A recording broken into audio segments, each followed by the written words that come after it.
What's going on, guys? This is the patch 10.13 patch notes for Teamfight Tactics. And if you guys want to know what's been changing in the game in the next couple of days, let's just dive into it right here. So here's a summary of it. We'll skip this for now just because we're going to go over everything, but I've heard that this is a pretty minor patch, and all these adjustments, even though it looks like a lot, they weren't too drastic of changes, so the game should play out pretty similarly to how we've been doing it already. The only thing I know is that Battlecast got a lot of buffs, and that's probably the most major thing that happened. So one new change in ranked: if you are ranked master or above, you may now only solo queue in ranked. So the reason why they did this is because there's a lot of win trading going on in high grandmaster right now, so that's why they implemented this change. So now you can no longer solo queue. Essentially what people did before was they got into a game with a bunch of their friends with Diamond 4 accounts, and those Diamond 4 accounts would grief other players or purposely just lose the game so that you'd pretty much never finish below bottom 4. And obviously this is cheating, and it's a loophole that's been gotten rid of. It is a little sad because now I can't play with my friend, even though we're not really cheating or doing anything of that nature. We're not win trading. We're both trying to win. Because of course, if you have like the account you're trying to boost in, like, let's say 500 LP, you're playing with Diamond 4 0 LP accounts, those accounts can keep losing and they won't really drop too much. And eventually you'll just gain a couple LP each match and just go all the way to the top from there. But obviously, if I'm in Master and I'm playing with my friend who's also a Master, we're both trying to win. That wasn't really win trading, and it's a shame that those types of playing capabilities are taken out because of people abusing the ranking system. But I guess this is necessary because I'm sure they have people who like sell accounts, they have people who are trying to abuse the World Championship qualification process. So overall, like in terms of competitive integrity, this is a good change. I just wish I could play with my friends every now and then. So systems, galaxies, we have a new galaxy called the Binary Star. Champions can only hold 2 items. This would be really interesting. My guess is that Cybernetics are going to be really strong in this because Vayne only needs 2 items, Blast Whisper, Infinity Edge, and all the other Cybernetics hold 1 item anyway, so they don't really have room to get to up to 3 items in most cases. So they're probably going to be the best there. Any team with like multiple carries, so another one I can think of is Astro Snipers, might be a little better on this galaxy than other comps because they have Nard, they have Teemo, they have Jin, so all 3 of those could hold different items. And then eventually, if you add in like Mystics with Lulu, Lulu's a great item holder as well. Pretty much just anyone or any team with multiple 4 costs or 5 costs carries are going to be working pretty well. So next up, Medium Legends Galaxy has been removed from the game. For some reason, I never really liked this galaxy. I can't pinpoint as to why, but whenever I got it, I just felt kind of a little disappointed inside.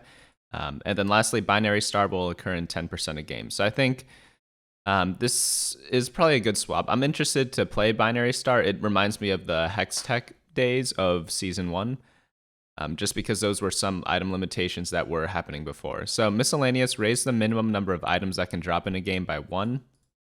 I guess we'll have more items now. So who does that benefit? Probably it benefits the same teams that benefit from this galaxy and hurts the teams that don't. So for example, if you only run 1 carry, such as in like Riven Sork, GP Sork, where you really only stack Gangplank or Riven, and you put some items on like maybe Victor, but those are more of a luxury than a necessity. Same goes for like Mystic Vanguard. It's mainly just Cassiopeia items, and then you just put any leftover items on your tanks. Those teams are going to be hurt a little bit by this because they can't make the best use of this extra item. So now we're looking at traits. Balance adjustments is Battlecast damage or healing. This is going to be a pretty decent buff. They get 10 more at 2 Battlecasts, 20 more at 4 Battlecasts, and then a ton at 6 and 8 Battlecasts.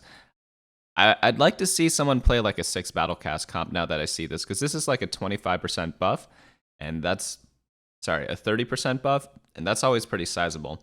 Blademaster chance for bonus attacks. This has been reduced at 6 Blademaster, so they really hate the 6 Blademaster comp. I personally didn't think it was that good. I played it a lot, but that's because I enjoyed the comp and I thought it was a funny composition, but it really wasn't that good. If you look at all the high challenger players, in North America and Europe, no one really played 6 Blademaster. This was only really played in Korea in the beginning of the patch, and since then it's kind of died down a little bit in popularity. Blaster bonus is now back to what it was before, where at 4 Blaster you get 6 blaster shots instead of 5. So this is a good change because they nerfed Jinx. Jinx rockets no longer apply on the blaster bonus attacks. No one ever played 4 blaster, so this is a good change. Maybe we'll see more Kog'Maw from this because we have both the Battlecast changes and now the blaster changes. Next up, we have Cybernetics. Cybernetics, they get a much needed nerf. At 6 Cybernetics, they lose 5 attack damage, and since Vayne does a lot of attacks, Aurelia relies so much on attack damage. Even though 5 damage might not seem like much, this does add up to be quite a bit over time. But Cybernetics are still going to be really strong, especially with this new map, where I think they benefit from this map the most, and they benefit a lot from this change over here compared to other teams. I think Cybernetics are still going to be really, really strong. Darkstar bonus damage and ability power is now changed and buffed at pretty much all levels except for 2 Darkstar. So 2 Darkstar remains the same. The rest are buffed by a tiny bit. This is going to be a great change because remember, it's not just 2 ability power and attack damage because this works for every champion that dies. So if you have like 5 champions that die, it's going to end up being 10 more attack damage and ability power. Infiltrator bonus attack speed is changed and it's increased at 4 Infiltrator. So we might see some more 4 Infiltrator comps. Shaco hasn't really been played too much apart from in Mech Sorcerer as like an extra Infiltrator for the big mech. Other than that, I haven't seen anyone play like Nocturne, Echo, Fizz, and Shaco or something like that. I've seen it like a couple times, obviously, but nowhere near the popularity of where 4 Infiltrator was in the last set. So I'm excited to see what this does because no one's been really playing them. The Infiltrator trait is always going to be very broken because you could aim where you jump. So if you jump to the enemy carry, you're going to be doing a lot of damage to a critical target. So I'm really curious to see how players are going to react to this change. I doubt it's going to do anything because it isn't that big of a buff, but I am curious to see if someone does try to make it work now that this buff is in. So Mystic magic resistance is now decreased at 4 Mystic. This doesn't do anything because the way the math works, I'll make a video on this later. It's like on how to calculate resistances and damage buffs on each character in Teamfight Tactics. Pretty much the higher your magic resistance is, getting more does less than it would if you had lower magic resistance. For example, if you go from 30 to 35 MR, that's going to do a lot more than going from 120 to 125. So this shouldn't really change too much there. So now we're on to champion balance. Illaoi buffed both health and her damage, or defense dealing, and her defense dealing duration. I think this is really not necessary. Illaoi's super strong early because Nocturne's super strong early, so Illaoi plus Nocturne combo, it's going to destroy a lot of early game teams, but I get it. They want people to play more Battlecast, so I guess that's why they're taking this angle, because you end up often selling Illaoi and Nocturne as the game progresses. Speaking of Nocturne, they're also buffing him as well, and I'm guessing like I have the same exact opinion on this Nocturne change because, again, Nocturne is one of the best champions early game because he works so well with brawlers, works well with Zed, and those 3 things are like one of the strongest synergies in the early game.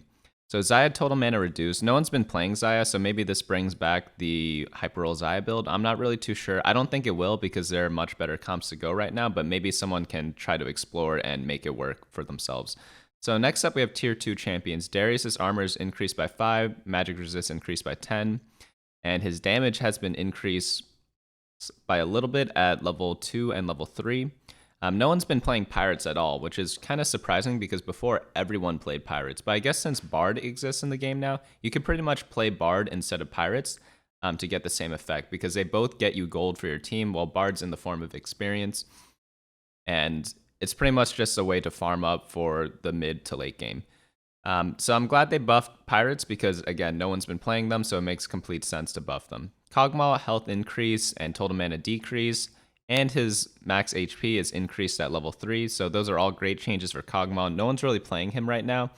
I doubt people are going to be getting him to 3-star though, because when you're playing blaster comps, you really want to play Jinx, and if you roll a lot for Kog'Maw, you might not find your Jinx because you might run out of gold.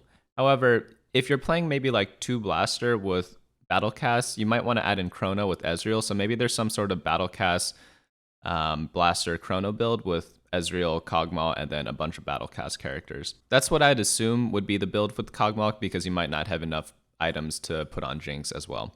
So next up we have Nautilus Impact Crater Stun Duration. This one is decreased at levels 2 and 3, and this makes complete sense because Nautilus is probably one of the strongest units right now. He just does an AoE CC, and from a 2 cost unit, that's like way more than you could already ask for. So Nautilus super broken. This might not be enough to nerf Nautilus because I think he's just like way too strong right now. But they did also nerf his mana, so he gets his stun in a tiny bit later. So next up, we have the tier 3 champions. Bard cast time significantly reduced, so that's obviously a buff.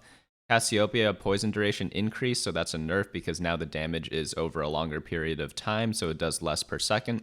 Jace health decrease, and Master Yi's damage is decreased at level 3. Again, I'm not too sure why they're touching this composition because this composition really can only support one player, and it wasn't even that strong when that player plays it because they don't always hit Master Yi 3-star. And this combined with the Blademaster changes means that they're just going to maybe fall a little bit out of favor compared to what they were before. Because essentially before, they were really only broken because no one played them. So if no one's playing them, of course it's going to be good. But now people are playing it, so they're not as good as they were in the beginning of the patch. Fizz starting mana reduced by 10.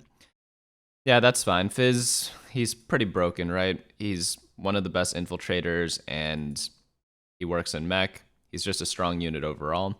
Gnar health on transform is now increased at level 3, and his attack damage on transform increased at level 3. Okay, this change does nothing because no one ever gets Gnar 3-star. I actually had it in one game, and it was pretty funny. We ended up winning that game, obviously, but that was on my stream at twitch.tv/BunnyMuffins, in case you want to catch some of that action sometime this weekend. But yeah, I had 3-star Gnar, and it did win. It doesn't need this buff at all, but I guess it's fun to watch if we end up ever getting it again.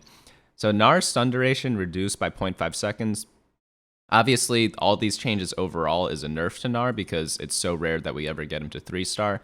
So this should tone him down a tiny bit. He's obviously super strong, but the thing is the comp that he works in the most, which is the Sniper Astro composition, that composition kind of fell out of favor in the later part of this patch. And I wonder if they're going to do anything to buff that up. I see some Teemo changes down here, and they actually nerfed Teemo as well. So I'm really curious as to why they did this because, again, that composition, Astro Sniper, while it is still a good composition, it wasn't quite on the top tier compared to everything else towards the end of the patch. In the beginning of the patch, everyone was playing this, but as it went on, it got played less and less, so I really wonder why they did this. Jinx Get Excited bonus is now reduced at levels 1 and 2, so that's a Jinx nerf. So they really want people to play Kog'Maw Blasters is what I'm trying to get at here. Riven Energy Shield is now reduced at level 1, level 2. That makes sense. Riven's pretty broken, I'll admit. I've been playing a lot of Riven recently, and the amount of shield she gets can be actually pretty nuts. So tier 5 champions, Echo Chrono Break damage is now decreased at level 2 Echo. This makes complete sense. Echo was so strong in this patch. He reduces people's attack speed, and he does a crap ton of damage now, so he was way too strong. Cybernetics were really strong too, so this nerf makes complete sense to me. Thresh, total mana increased to 90. This is a pretty sizable change because it got increased by 33%. Thresh is still going to be super good because he is pretty much played in every comp right now, just because you could pull an Urgot later in the game. And as a level 9, it's like you can't ask for much more other than like a Thresh pulling in an Urgot, which auto-kills pretty much someone on the enemy team. So I still think Thresh is going to be played, but maybe he'll only be played in comps he's supposed to be played in. Next up, we have items. Bloodthirster healing increase, Gunblade healing increase. No one builds these items, so this makes complete sense. Jeweled Gauntlet crit damage increased. I don't think this one was necessary, but I know Hat's always going to be better than Jeweled Gauntlet, so they need to find a way to make Critical Strike more useful on spells, and that would be the better way, I think, to make Jeweled Gauntlet work. But if they somehow make it so that the DPS is more in line with Rabadon's, maybe that would work, because Jeweled, or even better than Rabadon's, because Rabadon's works on heals, whereas Jeweled Gauntlet crit does not work on heals. So they should make it so Jeweled Gauntlet is better for damage carries, and Hat is still good on damage carries, but very good on healers as well. So static shiv damage increased by 10. This is perfectly fine. I don't think this is enough for people to actually build static shiv. None of the synergies are actually good with static shiv except for Blademaster, but in Blademaster there are better options than static shiv. You might as well just build an infinity edge for more damage. So no one's really ever going to build this unless you're really trying to snowball the early game. Zizirot portal health is now increased by a ton at level 1.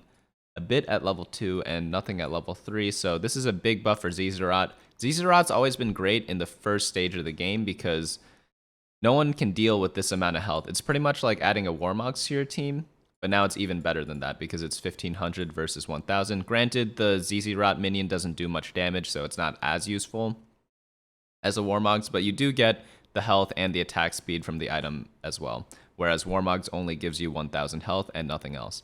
So they have some bug fixes, changed up some percents with tooltips, fixed Malphite's energy shield not benefiting from spell power provided by Chalice of Power, fixed Pirates rarely causing additional coin drops when equipped with Giant Slayer, fixed an issue where Kog'Maw's attacks during Barrage could rarely become Trapclaw procs, and removed unintended orange glow that would play on melee weapons of units with Infinity Edge.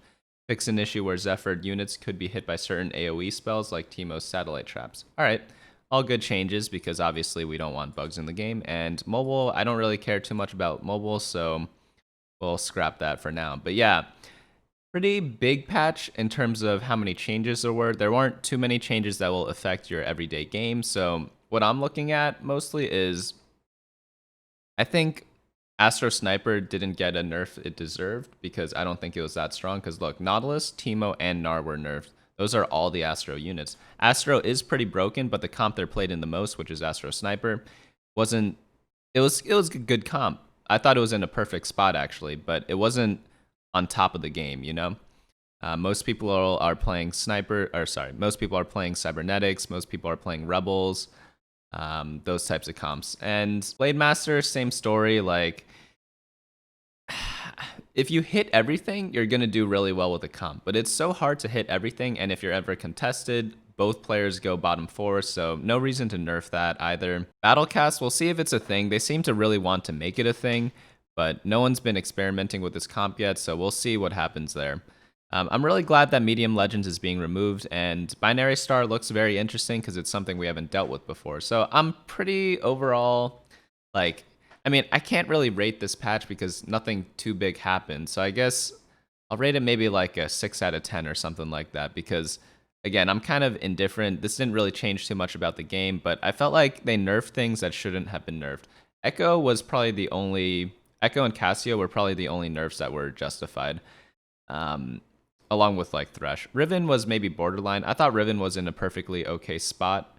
It is a strong champion and she fits in a lot of strong compositions, but I'm not sure what they're going for with this because again, the Riven comps, they're very good, but I don't think they were like completely broken that they needed a nerf. Granted, the nerf wasn't big at all, so it doesn't really mean anything at all. But yeah, so play as you were before. In terms of items, still don't build Bloodthirster, still don't build Gunblade if you can help it, and Jeweled Gauntlets, I still think it's a fine item because it does like some damage, so worst case scenario, you build it instead of Hat. Obviously, I'd like Hat more in most cases. Static Shiv doesn't matter, and Zizirot, maybe build it a little more early game than you have been right now. If you guys enjoyed this video, feel free to hit the like button. If you are new and you want to get better at TFT, definitely want to hit the subscribe button to get notified about my new videos, and that's it for now. I'll see you guys on Friday for the Meta Snapshot. Hey guys, thanks so much for watching. Don't forget to share and subscribe, and of course smash that like button. Each like is an LP I gain before the next video.